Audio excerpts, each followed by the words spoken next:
Today we're tackling the question, how can you become emotionally intelligent? It's Paul Tobey from Training Business Pros, and the question of emotional intelligence comes up a lot. What does it actually mean? It basically means how you respond to situations emotionally and intelligently. Have you ever heard the saying, when your emotions go up, your intelligence goes down, and you tend to do and say crazy things? So it's how you respond to situations, whether it's in a social situation or in a workplace situation or even in a crisis. How you respond to those things determines how emotionally intelligent you are. So what is the measuring stick for success in emotional intelligence? It's how you behave around those situations.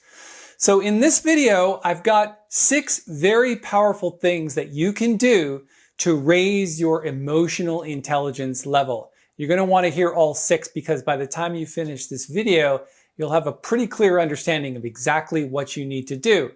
And the more emotionally intelligent you are, the further you will get in life. So you have a really good incentive to learn these 6 things. Let's get started.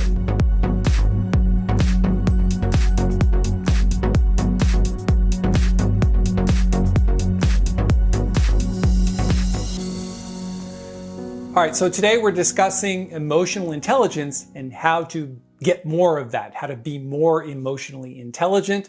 I've got 6 things that I want to share with you. They're all super important. Let's start with number 1. So for you to behave, which is the measuring stick for emotional intelligence, for you to behave properly in any situation, be it social, workplace, or even in a crisis, you're going to have to be what I call the silent watcher.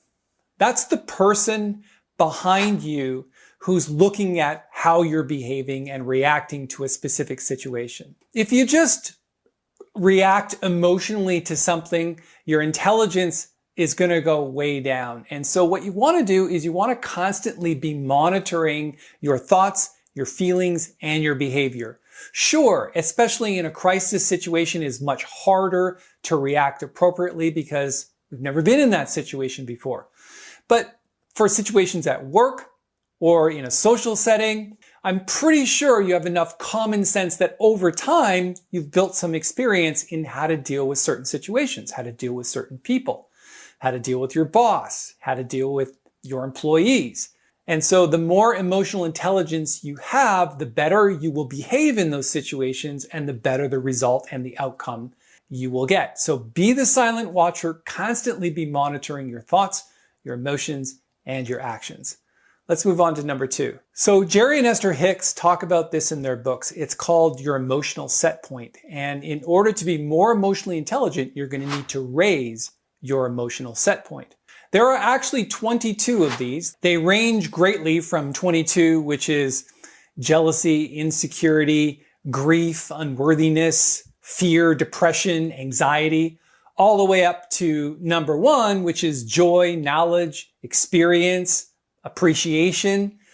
And then there's all these set points in between. If you know which set point you're at, for example, you're at 17, which is you're filled with anger, your goal is to raise it first to the next highest emotional set point, and then obviously strive for even higher than that.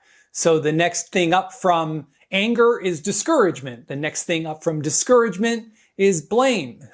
So you can see that there's all of these emotional set points that you, as the silent watcher, are aware of. And as you're monitoring, you can then not only be aware, but move up the emotional set point scale. And the goal is to get there higher and higher and higher. And with time and monitoring and watching and experiencing, you can definitely move up the scale significantly. And as you move up each one, you will become more and more emotionally intelligent.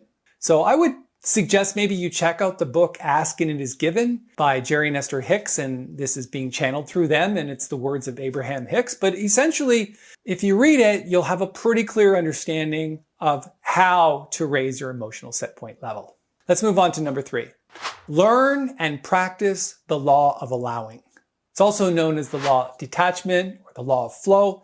It essentially means you're moving with the situation and flowing with it, and with ease and effortlessness. In other words, sometimes what happens, while it may seem at the onset to be crisis level or very discouraging, or there's a lot of worry and fear and doubt attached to what's happening, obviously that's a low emotional set point. But as it unfolds, what you will determine is almost everything, if not everything, happens for a reason. For example, in my life, there was a time when I wasn't doing well financially from a specific situation in the music business, and I lost my recording contract. And my wife and I had to sell our home in Toronto, and we moved temporarily in with my parents about an hour and a half from Toronto. And while we didn't really want to do that, during that same time, my mother was diagnosed with multiple myeloma cancer, and she was only 66, and it was only a year and a half from diagnosis to death. And moving there temporarily got us to reconnect and rediscover our relationship as mother and son. And of course, my wife and son got to experience that as well. My son, it's his grandmother, and that's always important. But again, you never know why something is happening.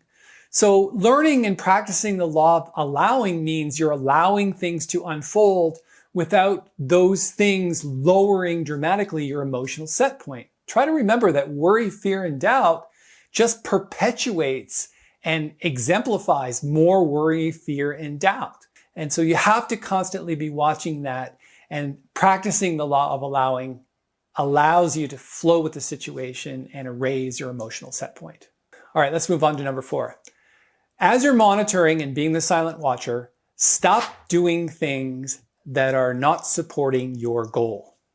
So let's take a workplace situation, for example. Let's say you're trying to get a raise.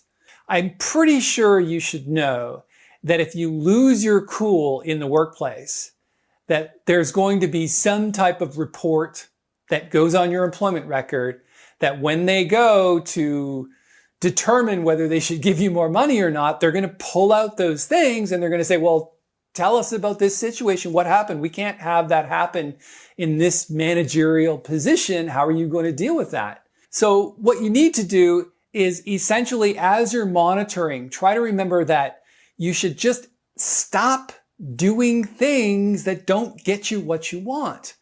Now, the problem with that is most people just kind of take it day by day and they don't actually know what it is they want. So as soon as you figure out what it is, then part of the strategy of number 4 is to, again, stop doing things that don't get you that and start doing things that do support that specific goal.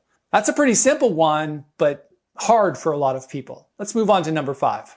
Learn the formula for enthusiasm. Now, enthusiasm is one of the highest vibrational levels you can have.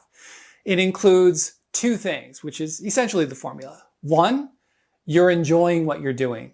If you're doing something that you hate, it's very hard to enjoy it.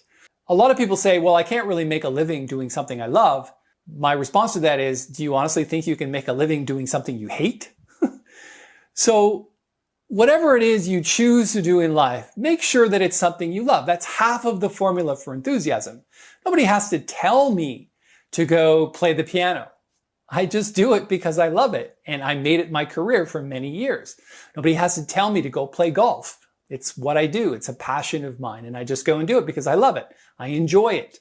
The other half of the formula is big goal. Now, whatever goal you're creating in your life, make sure it's big because nothing ever big got created with a small idea. But if you mix enjoyment plus big goal, that's what gets you out of bed every day. That's what creates enthusiasm. And enthusiasm is one of the highest set point levels you could ever reach.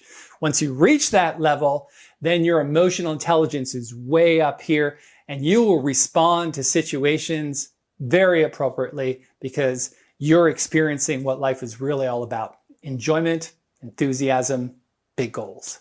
All right, the last one is number 6, practice the law of attraction. Now, this law is equally as powerful and equally as real as the law of gravity. Yet most people don't know very much about it. Because they don't know about it, they don't necessarily know the first thing about what to do in order to figure out how to leverage that specific law. So what I'm going to do is the last thing is post a link up here to a video for learning and practicing the law of attraction on a daily basis. You're going to want to go to that link right now because we're done this video and I promise you, once you learn the law of attraction, it's going to change your emotional intelligence forever. Thanks so much for letting me share my experience with you. If If you have any questions or comments, post them below. And of course, if you'd love to subscribe to the channel and give the video a thumbs up, that'd be great too. Thanks for your time.